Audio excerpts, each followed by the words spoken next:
Good evening, everyone, and welcome to this webinar from the South Wales and West England branch.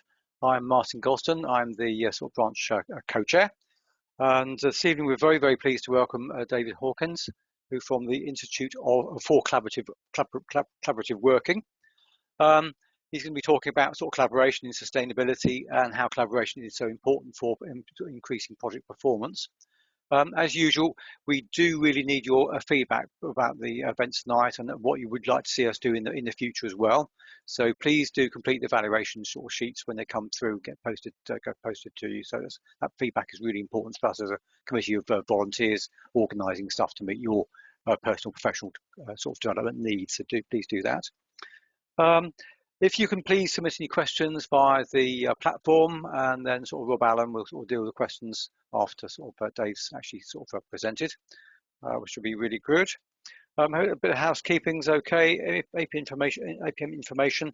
As you probably know, that APM has started to do physical events again as of early November.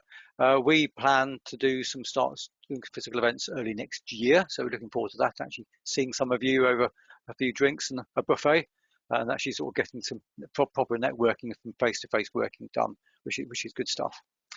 As a reminder, there's lots of excellent resources on the APM website and the APM Hub, APM Learning activities, as well as the CBD functions. So please check those out and see what they can do to help your development journey for your project management career. CHPP, there's a lot of guidance, and there've been quite a few webinars actually on how to complete and apply for CHPP, so do get involved with those if you're interested. There's now 2,100 plus CHPPs in the country and abroad, which is important as well. So please, if you're interested, dive into those resources. A lot of help there for you. Next branch event's coming up, 2nd of December, which is a couple of weeks' time, I think. We're looking at agile delivery, and the devil is not in the detail. We have a real agile expert, Bob Willis, coming to do a webinar about that. The 9th of December, Nina, one of my colleagues on the committee, is organising a virtual networking event, looking at how we empower young professionals. So please do get involved in that, particularly if you're a young professional, to learn more about what you need, and also share your experiences with your colleagues. 15th of February. We're going to look at the Tamar Bridge revamp and upgrade, the Tamar Bridge down in Cornwall, and that will be a webinar as well. Then the 16th of March, we've got Natural Resources Wales, and they'll be talking about how they set up their journey to setting up their project management office. That will be a live event, and will be held in Bristol. We haven't quite decided the venue yet, but it will be our first live event of next year. Then early next year as well, we hope to get back to our newcomers events as well. And we haven't done those because they really need to be physical to get any value out of them. We're just exploring venues at the moment, exactly where we're going to hold that. We might be able to hold one in January. We might maybe a little bit later on, February perhaps. So we'll fingers crossed on that. And as we go forward, we still will probably do some webinars because of the ability they have to reach out to a global audience. And if it's a topic of real interest, globally and nationally, we'll do the odd webinar on our business plan for next year. Assumes 50% webinars and 50% physical events. So we'll focus our physical events on the networking aspects of that and local projects of interest. So we'll please look forward to seeing you then, for those those events coming up next year. It's now my very great pleasure to introduce our speaker for tonight, Dave Hawkins, from the Institute for Collaborative Working. Dave's going to tonight discuss about collaboration in sustainability, which is obviously an ongoing theme and will be for the next a few centuries, I think, as we go forward, which is quite right and good, following on from COP 26. But he's basically going to be linking that into how collaboration really enhances project delivery performance. Collaboration between stakeholders is essential to actually get projects delivered properly and successfully. So David, over to you, please. Thank you very much indeed. Well, thanks, Martin, and thanks for everybody for joining this evening and for the opportunity to share a few ideas with you. So, as Martin said, collaboration, sustainability seem to be two issues which are almost inseparable today. So let me just kick off, and then hopefully we can get through the slides and have some time to have some questions. So as I guess is normal for these kind of events, I need to do a bit of advertising, otherwise people wonder why I'm doing it. So this is ICW. Our purpose and vision has been around promoting collaboration and helping organisations and individuals to perhaps put some meat on the bones of a what has become almost a common term that's being bandied about everywhere. I guess we all collaborate to some extent, but what that collaboration means in multiple organizations can have many different descriptions and concepts. So ICW, for those who've never come across it before, and we often say we think we're one of the best kept secrets, we've been around now for 30 years. In fact, last year was our 30th anniversary. Celebrations, unfortunately, curtailed by something called a pandemic, which has probably put challenges to all of us. But we're a not-for-profit organisation, and we have two groups of members, our executive network, which is the corporates, and that also pans across pan-industry, so we're not specific to any one, government, academia, some of the industrial organisations, and also some international organisations. So that's a little bit about where we are. But what I'd like to do is to sort of put this discussion into context, if I can get these slides to change. There we go. Tomorrow's world today. I started in the construction industry back in the 60s when life was relatively simple. We took a crew of people to somewhere in the middle of nowhere, built a refinery, finished it off, and then came away. I guess today's complex world, whether you're at home or abroad or a combination of both, now has so many complex inputs into it. But one of the things that I started to note about 15 years ago was another word creeping into the dialogue, which was interdependence. And I guess it's pretty much impossible today for us to execute any project anywhere in the world which does not involve multiple organizations hopefully pulling together. Experience suggests that's not always the case, and it becomes more and more complex as we start to look at global supply chains and the many influences that affect our daily lives, as well as strategic and tactical approaches to executing projects.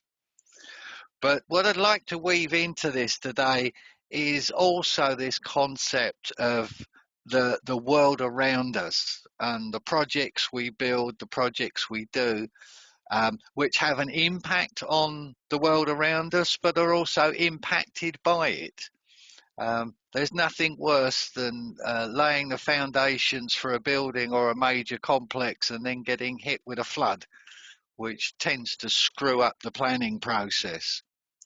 So one of the things I wanted to try and express was just briefly looking at, can we ignore reality? We've talked about global warming for many years. Perhaps some have ignored it, some have recognized it was there, but were unable to ignore it for various economic and development reasons. But today we now are faced with what is a fait accompli, I believe, with the world around us. And in the project world, which was where I was brought up, probably not one of the most popular industries, particularly around mining and oil development. But at the end of the day, we all have an impact on what goes on around us, whether that's in our private lives, in our business lives, in our projects. We need to be thinking about what the impact is on the world around us and how we can help to mitigate in some way that activity. So one of the things that pleased me a while back was the UN declaring its global goals, which were up to goal 16, all very sort of global and admiral, all things that we're interested in one form, if not all of them, part of them. But one of the things they added was the goal 17, partnerships for the global goals. When you look at all of these admirable targets that we have and necessary targets that we can't achieve them unless we're working together. And this is going across governments, across countries, across industries. Um, all of these need us working together. And that's part of, I guess, what most of the projects that I ever worked on probably didn't take as seriously as we should have done at the time. And that's easy for me because at my age, I'm past those situations. Um, but I'd like to share that with you. But I'd also like to pick on a topic beyond partnership and collaboration, and that is the unintended consequences of some of the things we do. So I was at a conference last week where I had lots of people talking about COP26, the impacts of it, but all talking about it around specifics. So we go for global warming, we look for zero carbon, and then we start buying electric cars and digging holes in order to make batteries. We go for biofuels and then find that the net result of that is that the local community no longer growing food because somebody thought it was more profitable to grow food for biofuels. But there are things we can do, and not least of which is the rubbish. You know, I always said waste was a commodity we hadn't learned to use, but we still aren't really getting to grips with it.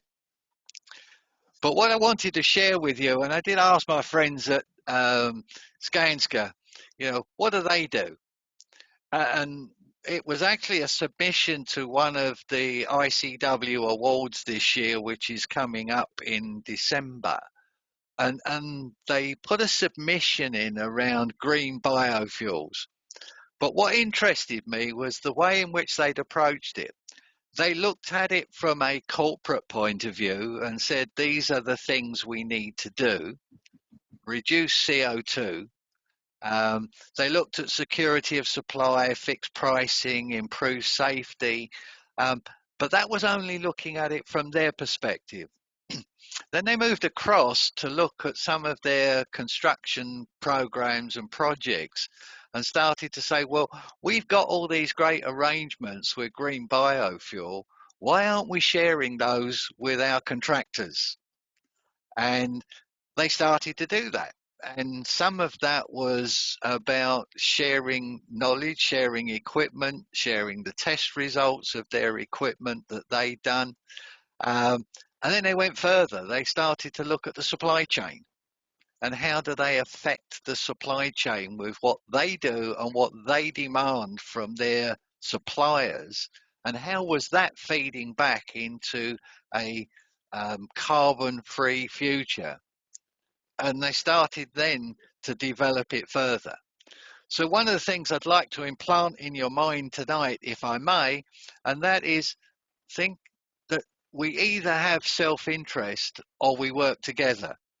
And if we work together, there are a lot more problems we can solve than if we simply look at our own requirements. And I was alerted to, I think it was one of the major supermarkets in the US who declared themselves to be carbon neutral. But what they'd actually done is shifted all of their logistics onto their suppliers. So they didn't have a problem, but all their suppliers did.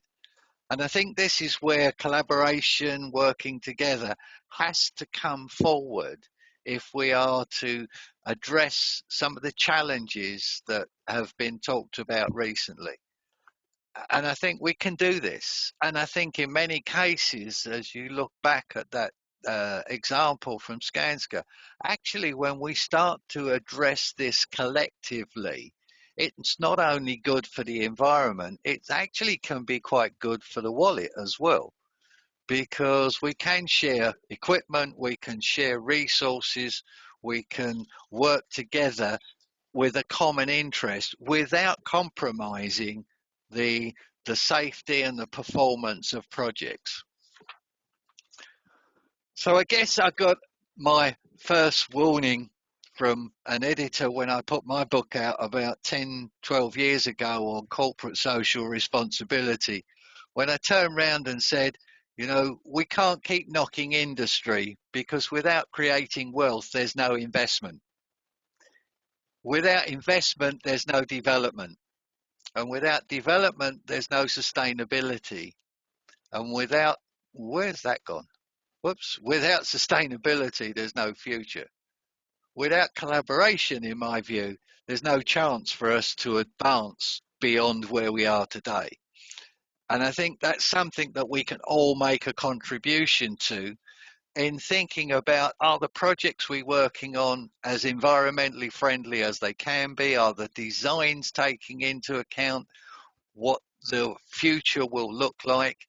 And can we do that together without simply just looking at what we want rather than what is collectively a good output? So we can't just expect others to take up the challenge. We have to build this into our thinking going forward. So why collaborate? Well, sustainability is not somebody else's problems. It's going to affect all of us, whether it's bad weather, whether it's economic impact. But we've got lots of different parties involved in this: government, consultants, NGOs, planet Earth, investors, populations, industry, and future generations. But if we don't bring these together, then we have a problem. And that's where I think collaboration comes in.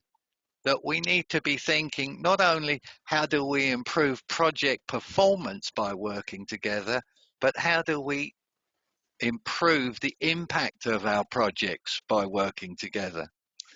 And I think there's a lot of discussion around the economics of this, but actually when you start to look at it and you start to look collectively, and I've seen projects through the Institute where competitors have worked together, supply chains have worked together because it made sense. And it made sense not just from a question of performance, but it made sense from economics and from the impact on the world around us. And I'll take one example that I worked with a couple of years back was on the A14, where they recognized that there were 2 contracts running with 4 different contractors over 34 kilometers, and they've got equipment standing idle at one end and equipment unavailable at the other end of the 34 kilometers. And they just put their heads together and said, this is nonsense. We have to look at a more sensible way of doing it. And they did, and it saved money and it saved on performance. So the complexity of our projects, well, when I started, it was easy. There was a prime contractor, there was a few subcontractors who got beaten around the head, and everybody pulled together. Now it is so complex.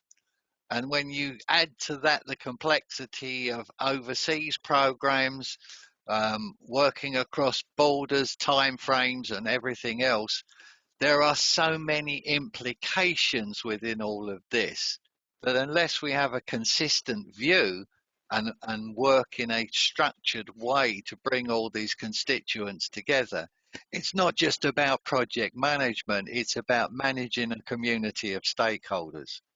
So for me, collaboration is perhaps not the panacea, but the catalyst for a different way of looking at the way we work. So perceptions of collaboration. Well, as I said, I was brought up on the commercial side of the construction industry. So when anybody originally talked about collaboration, it was about a team hug. You know, we brought in consultants or gurus to tell us how to behave nicely with each other, but actually what we were doing was synchronized swimming with sharks, and that was where collaboration was failing. And I think today it's a sad indictment that the term collaboration has been used so glibly that we really haven't got to grips with what it means to us, what it means to our projects, and what it means to the performance of those projects. So I'd ask you to think about a simple question. You know, how many times in the last couple of weeks have you heard any of these terms? Collaboration, collaborative behaviour, collaborative working. I'll just give you my spin on this, and collaboration without context is just an aspiration. Collaborative without setting expectations is wishful thinking. Collaborative behaviour without definition provides no measure of reality. And to be perfectly honest, collaborative working without rules of engagement is simply chaos. So I've spent the last 20 years working with the Institute in terms of how do we turn collaboration from this sort of mythical panacea that everybody seems to inject into a conversation to something that's more manageable, that's usable, and is structured so that it is in itself sustainable, but can also be used to support sustainability. So I'll give you some thoughts on this one. I call it the myths, the monsters, and the magic. The myths are that collaboration is soft and fluffy. Well, if anybody's tried to work in a really effective collaboration, they'll know that's not true. So just some other points there. It's just about being nice to each other. Well, yeah, but that doesn't change the way we work. Collaboration limits recognition. Well, it does from an individual or a company perspective, but collectively, it's good recognition of a job well done. Some say it hampers progress. Others will say, and I'm one of those, that if we get a good collaboration, we make faster decisions, we probably make better decisions. And some say it inhibits constructive conflict. Well, for me, I think a good collaboration is a way of grown-up people having grown-up discussions without getting the lawyers in or making it personal. And clients only value those who are facing them. Well, I think that's changing very much so, because clients I see now are looking not just at their prime contractors, they're looking down through the supply chain. What is this doing for them? And the last one really hurts when it says it's only self-interest that powers people. Well, that probably depends on how they're being performance measured. So the monsters: people cannot be trusted. Systems present collaboration. Efficiency is solely a factor of time. And the last one of these, which I find is really challenging, is in well-established organisations, whether they're contractors, service providers, or manufacturers. It's that age-old term, well, we don't want to change because this is the way it's always been. For me, the magic is around management setting the agenda, relationships driving performance, recognizing that people don't aim to fail. Joint objectives drive joint outputs. Logic should override perception, and shared knowledge is joint power, and success benefits everybody involved. And I talk about relationships. I came across this research, which was undertaken by Cranfield University, talking to project managers. And they asked the project managers, in your work, which of the three complexities, structural, social, political, or emergent complexity, were the things that drove you? And what they came back with was, well, in our programs, in our companies, structural was part of what we met. Social, political was the major part of what we met. And the emergent complexity was part of it. However, they were then asked in your formal training, what do you get to look at? And what they got was a massive, as you can see on the right hand side here, it was all about structure and process. It wasn't about being able to work with other organisations, stakeholders from different cultures. Um, and I think that shows where a lot of the project world has got so bound up with the systems and processes that they have forgotten that actually it's people that make things happen.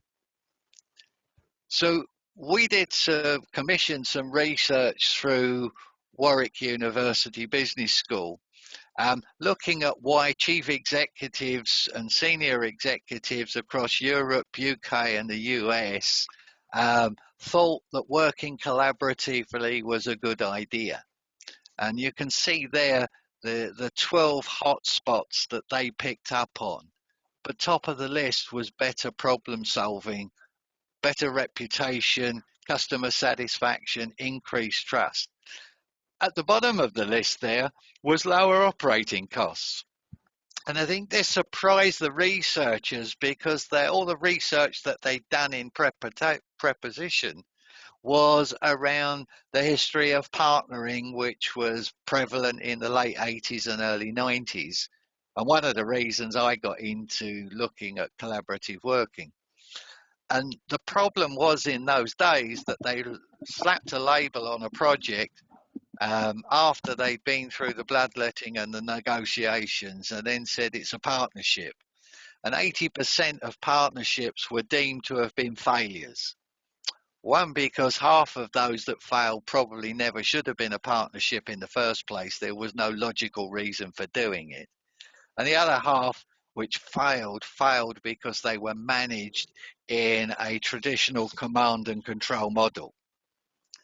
So that got me thinking about, well, how do we change this dynamic? How do we get to a point where we can start to make collaboration a tool for project execution? And we started to look at a framework. And we did this basically for our own members, looking at the complexity of the marketplace, the public-private sector, all of those issues which you will be commonly aware of. Pan-industry today, it's not just about construction workers, it's about IT specialists, it's about environmental specialists, all sorts of people getting involved. And all about the risk or the transfer of risk.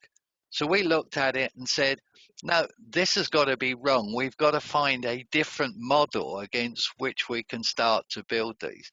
And these were some of the targets that we set: better engagement, better effectiveness, stronger processes which worked across organizational boundaries, skills enhancement, a common language. It saves reinventing the wheel. I've seen some brilliant projects done which were organic in their collaborative approach. It was about people. But when you changed any of the people, you also changed the dynamics of the relationship. And perhaps most of all was a neutral starting point. Where do we get to in developing these relationships? The result of that was something called CRAFT, which was a model we developed. Sounds a bit pompous, but our chief executive at the time called it RAFT, which was Relationship Assessment, Fulfillment and Transformation. When I got to work on it, I thought, I don't like that, so let's have a lifeboat. We'll call it CRAFT. But that history goes back to 2004, when we published CRAFT for our members. And you can see there where it has grown. It became a PAS back in 2006. It turned into a British standard in 2010. In 2017, it became an international standard. And I now have the privilege, well, I think it's a privilege sometimes. Other times it's how can I put this? I've told my friends, sometimes if you want to lose the will to live, I would suggest you join an ISO committee, because you can sit for hours discussing things that you think you could solve that problem in 2 minutes. But it was worthwhile to develop a standard which allowed organizations not to be compliant, but to be constructive about the way their systems operate. So 44,001, which for anybody who likes a bit of amusement, it was called 44,001 because when it was first muted, it was going to carry the British standard, the 11,000 number. That ISO discovered had already been let, so they offered us some numbers, and we picked 44 because it's the UK dialing code. So the family's grown since then. We originally published 44,001. We then went on to produce some guidance to go with it. We started to see a challenge from organisations who felt that was too complex a starting point, so we came up with a set of principles. And more recently, we've just, over the last 12 months, published 2 new documents. One is guidance for SMEs, who are also part of our sustainability model.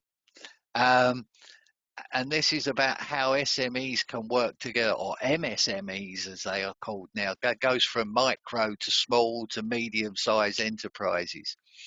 And more recently, last month, we published from ISO guidance for large companies, based on the fact that, having discussed with larger organisations how they worked with SMEs and small companies, we discovered that they needed to work with them, but unfortunately their one-size-fits-all systems and processes didn't work. So that's where we are today. That committee now is around 14 national organisations and about the same number who are observers. So collaboration isn't just something for us in the UK. It's now a global phenomenon that we're trying to keep focused on where it all goes. So we've recently started a little pilot program within ICW, not to get SMEs to worry about boring things like certification, which is good, but it's not the be all and end all, but get them started to think about collaborative working. And interestingly enough, we are doing this through the procurement departments of our executive network members. And what they're finding out is a lot about themselves when they talk to their SME community.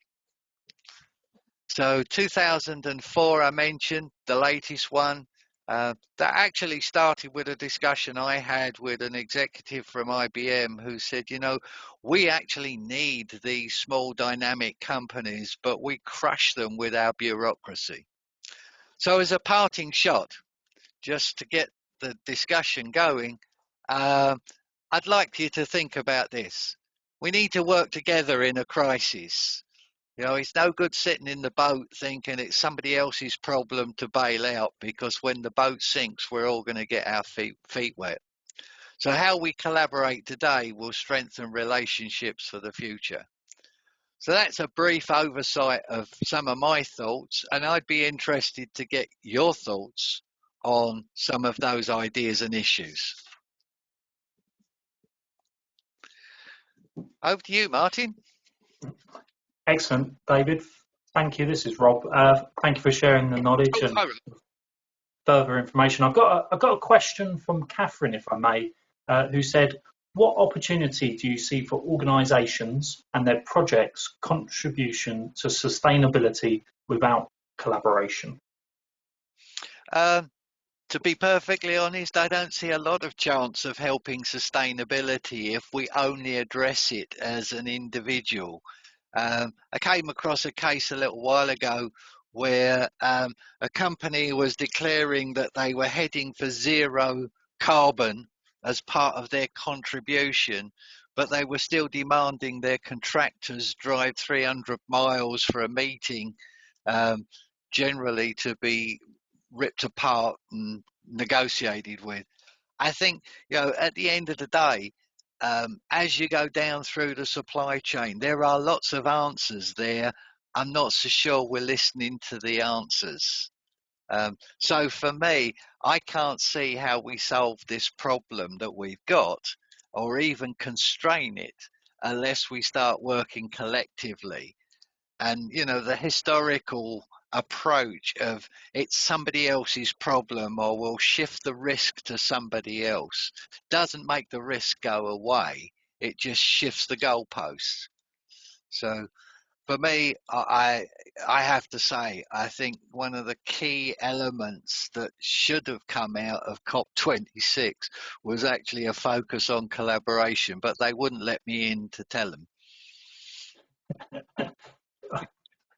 Well, perhaps next time you'll get a special invitation, David.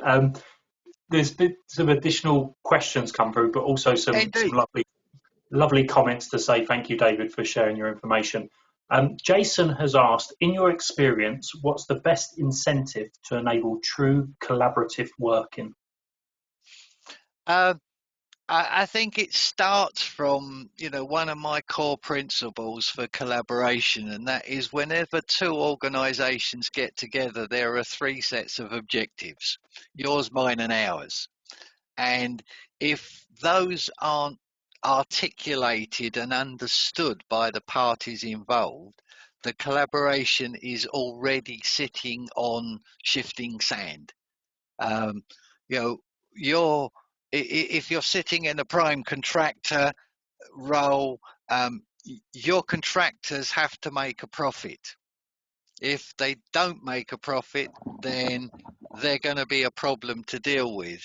I think a degree of openness and honesty, which is perhaps not something that I was trained in the 60s. I started with one of the major engineering companies back in the 60s in their procurement department. I'll be perfectly blunt about it. I think I was trained to kill contractors.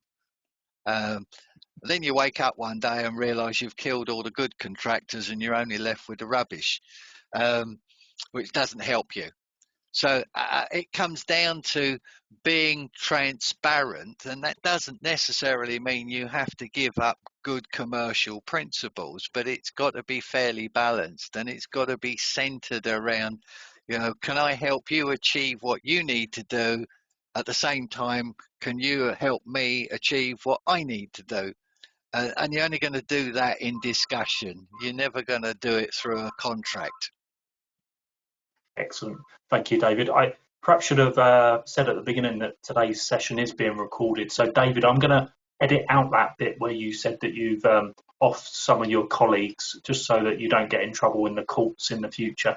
I'm not afraid of it. I did once a presentation to some legal representatives and said if I was ever successful to make collaboration the number one issue, half of them would be out of work. Well, you're a brave man. But yeah, everyone, this is being recorded and will be found on APM YouTube tomorrow, really, along with a lot of other material. I'll move on to the questions. So Ian has said, do you have some examples of where the ICW or the adoption of ISO 44001 have helped to deliver projects successfully? Yeah, there is a lot of them there. There's still debate over some. I can remember one of the Network Rail projects, which was a relatively small project, but it was a 24-month construction program that was completed in 20 months. And at the end of the day, there was a big debate over whether it's successful because they overrun the base price. But when we did some reverse engineering and worked out how much of their contingency they didn't spend, we proved it was a profitable way of doing it. But not only that, you got 15 stakeholders who were happy because the project was finished ahead of time. Somebody quietly said to me, we normally spend all of our contingency and we didn't do it on this project. So that was just one. There are a variety of others, and I think this is one of the challenges for collaboration, is that everybody assumes that the only value you can get out of collaboration is cash. You can turn most things into value, into that kind of value. But I think that's important, is to understand the values of the organization. And I think that comes back to the sustainability message, which is, if you're a company or an organization or an individual who believes that the things we're doing aren't good for the planet, and you don't look to work with organizations of a similar mindset, once again, you're going to see, I would call them landmines being planted in the performance. Excellent. Thank you, David. Actually, a question from David for David. David started off with, great presentation. Are there some key points on how to collaborate well? Yeah, well, I would obviously say the first thing I do is look at the key principles of if if you go to the principles document that we pulled together, and it might seem odd that we didn't publish that until after we'd done the main standard and the guidance. If you hit all of those 12 principles, you're probably meeting somewhere between 80 and 90% of the requirements of the main standard. So think about those first. The other thing that I do get frustrated about is the fact that standards have been adopted by the world of certification. And I think too many times I see the standard not being used as good practice or guidance for collaboration, but being focused on we have to get certification because our client's demanding it. And I've had this discussion both in the private sector and the public sector. I see contracts going out where compliance to 44,001 is part of the contract. My only answer to that is you can't mandate collaboration. It's an oxymoron. I think certification is good because it does keep you on track. But I think start with the principles and what you can get out of collaboration, and particularly where you need it. And this may sound strange to those who are listening. Collaboration's not always the answer. It depends what the objective is that you're trying to achieve. As I put it to somebody the other day, I did some work in the US working on the Joint Strike Fighter. So if you think about it, do I need collaboration with my stationary provider? Probably not, as long as I'm satisfied they're not sort of using slave labor to produce the products. But if I'm going to design a 50-year life cycle fighter plane around an engine, I'm going to have a relationship with that supplier for the next 50 years. And I was having a discussion with a friend of mine, Mark Thurston, on HS2 some time back, when I pointed out that given the age profile of the team at HS2 at the time, none of them would be working when the first train went up the track. So if you want collaboration to last, it's got to be embedded in the organisation and not just reliant on building personal relationships. Excellent. Thank you, David. And thank you for the question as well. Alex has asked, do you consider it possible to over-collaborate? Alex is asking this as it's used in a lot of conversations by his team, but fears that they don't understand it. I think that would be my first observation, is that they don't understand it, or they don't have a joint process in place that enables them to assess what is necessary for them. Um, I've coming out of procurement, I was always used to the fact that decision-making process on who we worked with started after we'd got all the tenders in and done the evaluations and bid tabs and negotiations. Actually, for collaboration to be really successful, it has to be in the mindset of the project. And once you recognize that it becomes mission critical, then it's about laying down a system that supports it. And I think, I've seen projects before now where, the attitude has been, we've got a wonderful project. We have joy. We have five-a-side football teams, dart matches. We go out, everybody's happy. The project isn't performing. Well, there's then something wrong, because the focus is on collaboration. Collaboration is a tool. It's not a solution in itself. I always think of it as a catalyst for making things run smoother. Um, but you need to be very careful that you don't get hooked up on the hype of collaboration as opposed to the practical application of it. And I think that's where I hope what we started with craft and the life cycle management process went into the international standard. As if you look at the standard not as something you have to comply with, but something a series of questions you need to address, and then it becomes the degree of application that's necessary. And I think this is what frightens lots of companies. They look at a 78-page document and say, geez, what a lot of bureaucracy. But actually 80% of it you're already doing. You're just not joining the dots.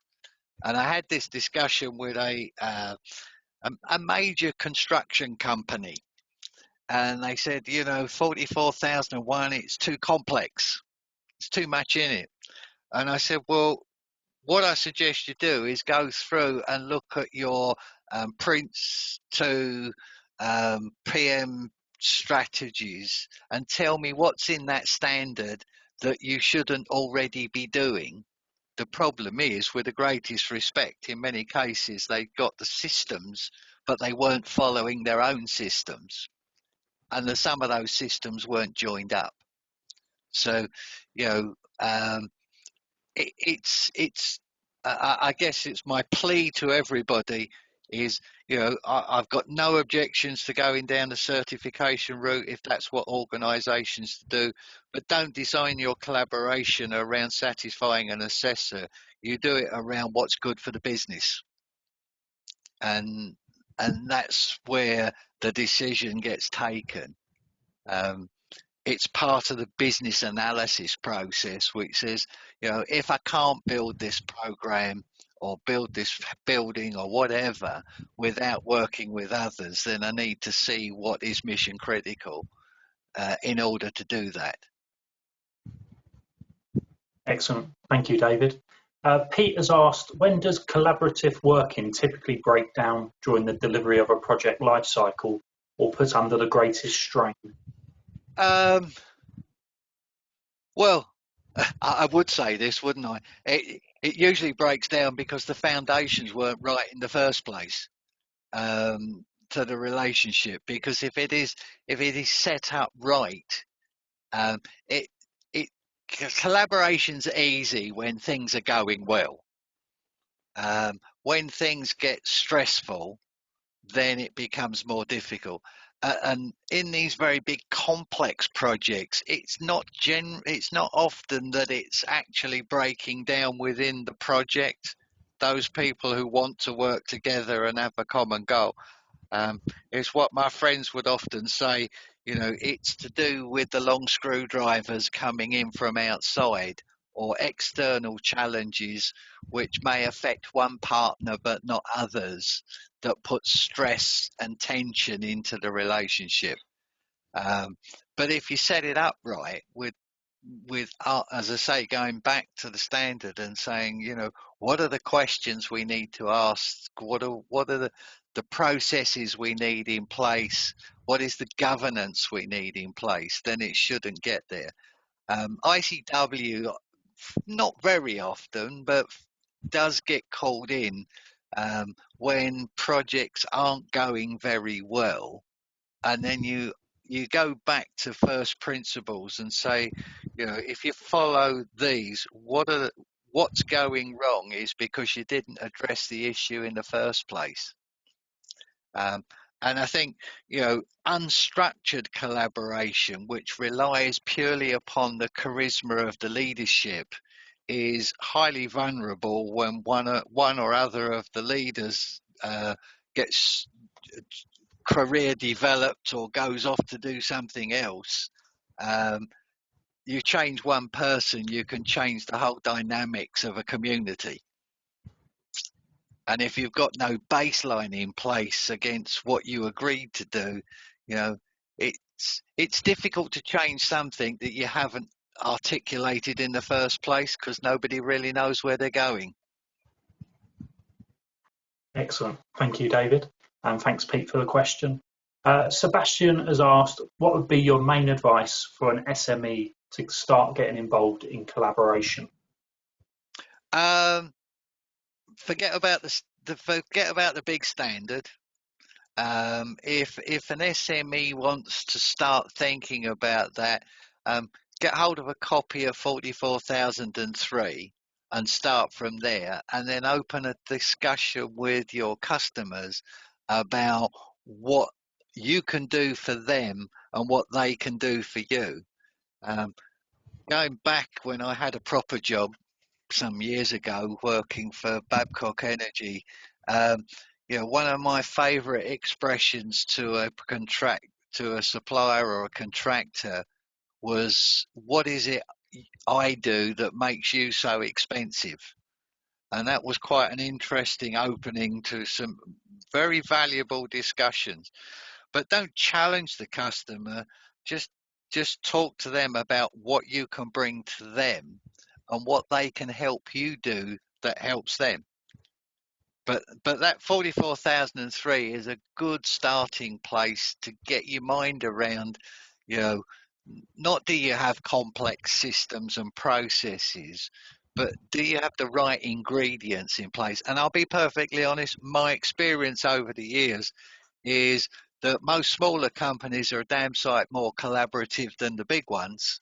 The problem is that they struggle to be able to justify that against a 78-page standard. Not that it's impossible. We've taken 2 men companies through certification because they wanted to do it. But I think for small companies, start to think about, what do you look like to your customer, and can you answer their questions? And can you bring something to the table that they probably are, in many cases, ignoring because of their one-size-fits-all approach? And I think what we've seen over the last couple of years through the pandemic is that actually people can collaborate really well when they have to. They just need to think about it. And to a large extent, that's why we brought in 44,004, was to actually get the larger companies to recognise there's a huge talent pool out there, not just of skills, but of innovative thinking, of agility, of flexibility, that is being almost subdued by the litigation conscious process that some organisations deploy. Excellent. Thank you, David. Ashok has asked, if you collaborate, i.e. your partner takes your invention and makes it for cheaper, how would you overcome such issues? Well, again, if you go back through the requirements of the standard, the first thing that you start to think about is, do I want to collaborate? and many people get puzzled by the fact that one of the first things we suggest they do is think about the exit strategy, way back up line, in terms of, you know, are we prepared? What are we prepared to share? What are we not prepared to share? What are the risks involved in sharing, for example, intellectual property, or innovative designs and approaches? If you raise those issues early enough, you can overcome some of that, not all of it. I mean, there's a whole section in the standard about knowledge management. It threads all the way through, and it is a big issue. You know, I got asked once about, you know, how do I protect my IPR going to a certain large country in Asia? And a simple answer in those days was don't go, because there's no way you can protect it. But in the UK, you can. You know, the laws are quite rigid. And I think one of the challenges we have is this sort of euphemistic idea that, you know, because we're in a collaboration, everything belongs to everybody. Well, that's not true. But what we don't tend to do is to make it very clear up front that some things can be shared and some things can't.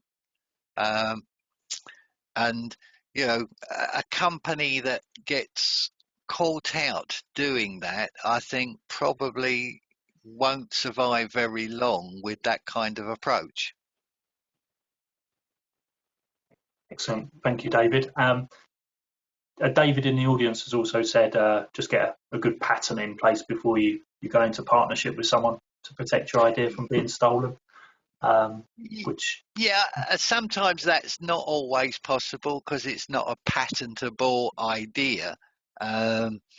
But then I think, you know, if you perform well, companies will respect that in the main. There's always going to be the rogue, but, you know, I agree. If it's designable and patentable, make sure you do that. But in most cases, you know, if there is a level of trust, then, you know, it can be worked through. It can be articulated. You can get to that point of saying, you know, hang on a minute, this is something that belongs to us. And if they tell you it doesn't belong to us, I'd run in the opposite direction. Yeah. Excellent. Thank you, David, and David as well for contributing. I'm going to bring Martin back while I ask the final question, if that's okay. Jen has asked, should the catalyst for collaboration come from the client? Well, that's an interesting one. I'd be very careful about that, because I've seen particularly some government clients who've sort of made collaboration a mandatory requirement, which I said was an oxymoron, but didn't really want to join in and be part of the collaboration. I think it's a two-way street. I think if you can get that dialogue going with a customer where you can demonstrate that a different kind of approach can bring added value, you can sell it up. It is harder. There's no question about that.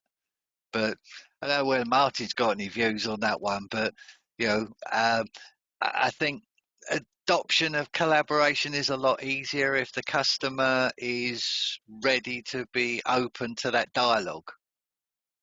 Oh, I think that's certainly my experience of collaboration. I've been doing it for quite some time. My background is the defence industry. One of the programs I worked on was an 8-nation international project where I was head of the management office.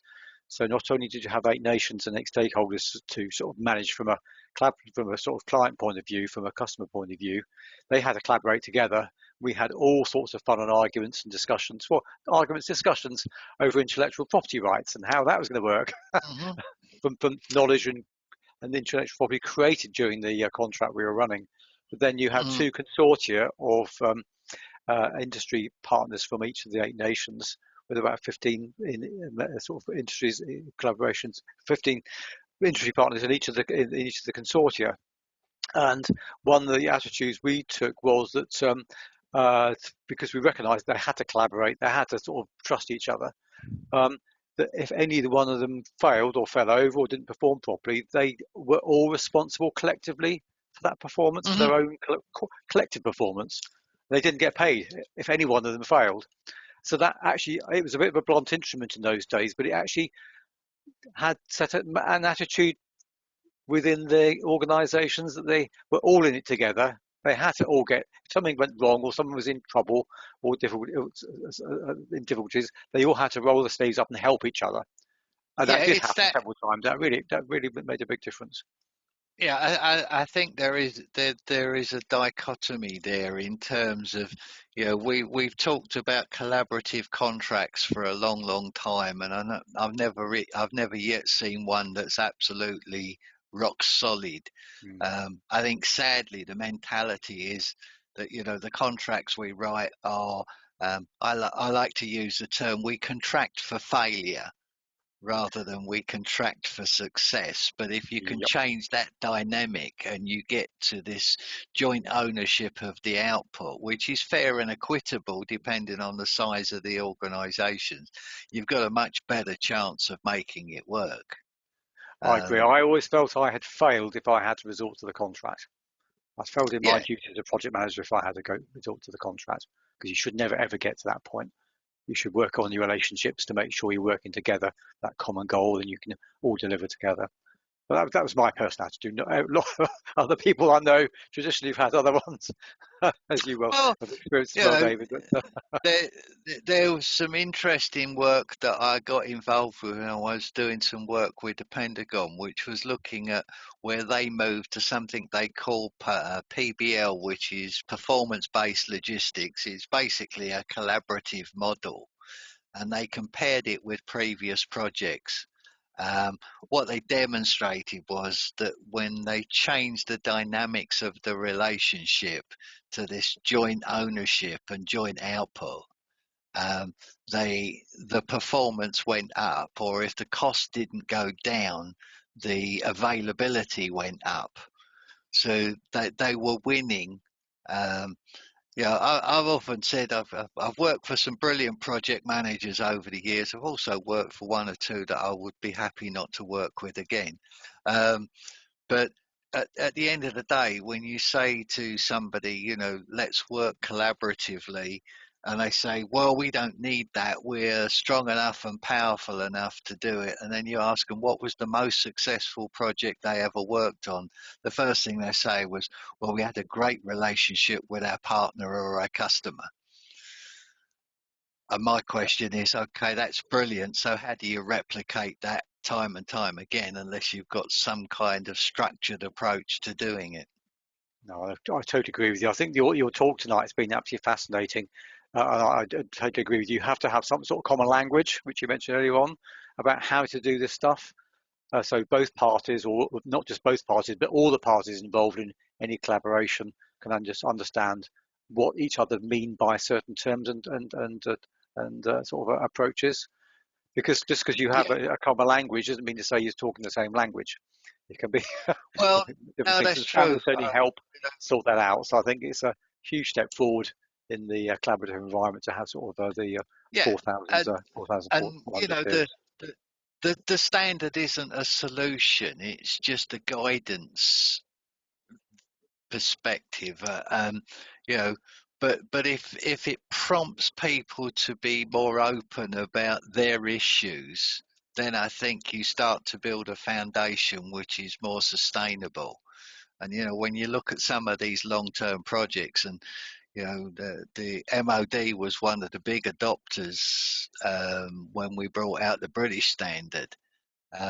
Was when they started to look at projects that were running for 35 years, and you think to yourself, what is the churn rate of people during that 25 or 30 years? You've probably gone through two generations by the time you come out the other end. Very, very You easily. need Yes, a lot of things changes. Yep, I quite you agree. need some structure to it, Yep. and to be honest, what we've seen during the pandemic, both externally and through our membership, was the fact that those organisations that had put the time and effort and resource into ensuring they had those robust, and I mean robust, it's not all love and kisses and chocolates and roses, but those that had those structured relationships were very quickly able to respond to a sudden pandemic where others struggled. And I can think of several of our members who demonstrated where their supply chains came to their aid, or they went to competitors' aid in order to say, look, we've got a solution here, you can use it. And I think the problem we have is we're really good at collaborating in a crisis. And in the moment the crisis is over, we revert to what we were comfortable with before, which is let's all revert back to trial by combat and pay the lawyers lots of money. Yep, and anyone is out of there, the lawyers. No one else wins anything at all. Well, that's true. Yeah. No, I think your point as well about the standards being used as guides is a really key point, because they should never be used just to get the tick in the box that you've actually complied with them, because that's the wrong attitude to take entirely. It should always be attitudes and behaviours you're trying to change with this, not just compliance. And I mean, it's one of those big issues. If you actually read through the standard and you look particularly at the guidance, what you see is what I hope you see is the reason we put all that stuff together. And I wrote an awful lot of it, was that every one of the requirements in there has a direct impact on the way people behave. And if you don't address those issues, do not be surprised that you don't get the behaviours you like. And you don't get that by standing round a tree and singing Kumbaya. This is about being engaged in the process. And there was a project manager of mine many years ago who told me something about, getting involved. And he said, it's a bit like your bacon and eggs in the morning. He said, the chicken's involved, the pig's committed. If you want it to work, you've got to get committed. Yep, that makes a lot of sense. David, I think we'll wrap it up now, and thank you very, very much indeed for a really interesting discussion and really interesting insight into the sort of collaboration and particularly the sort of standards and the guides that the sort of your organisation's put together. And I must admit, I hadn't really wasn't aware of you before, but I wish I had been, because it would have been so much easier for some of the stuff I've been doing over the years as well in the MOD. So well, it's not too late, Martin. You can still get. And if anybody's got any sort of individual questions or want some more information, just drop me an email and we'll communicate and see what we can do. Okay, thank you very much. Now, I think Rob will sort of pull the plug very shortly, which means we can't say any further goodbyes. But thank you all very much for sort of dialing in. It's a good turnout tonight. Hope you've all found it very interesting. Please do let us have your feedback, which I think some of you have been doing that already via sort of Rob's request of some sort of feedback stuff. So thank you very much indeed, and we'll see you at our next event. Thank you very much. And thank you for the invitation, and hope it was useful. That's a pleasure. It will be useful. Thank you very much, David. Okay. Take care. Bye.